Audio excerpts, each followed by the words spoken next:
que la seu de la policia local, buscant equilibris, deberia d'haver estat en el que és en la zona de l'entrada per Benissa, no en la zona.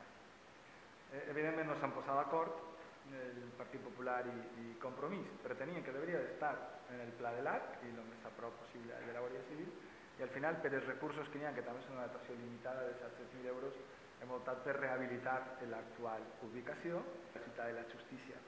te parlaria un poc de lo mateix. Necessitem reequilibrar la ciutat, necessitem generar plusvalies en altres zones. Si concentrem tots els equipaments, i hem viscut de la renta d'aquella decisió d'aquell alcalde Vicent Soldevila de comprar la fàbrica de Ríos, d'ahir hem anat concentrant tots els equipaments que han anat construint-se nous, sobretot de l'administració autonòmica. Necessitem que l'altra part de la ciutat tinga també infraestructures, dotacions públiques i sobretot perquè el que és el metro haguem de buscar estímuls per a que deixi de ser, jo dic, una estació quasi de barri o de poble menús, per a que sigui una estació i una artèria,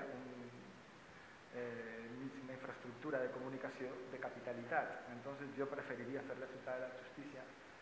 realment en l'entorn de l'estació del metro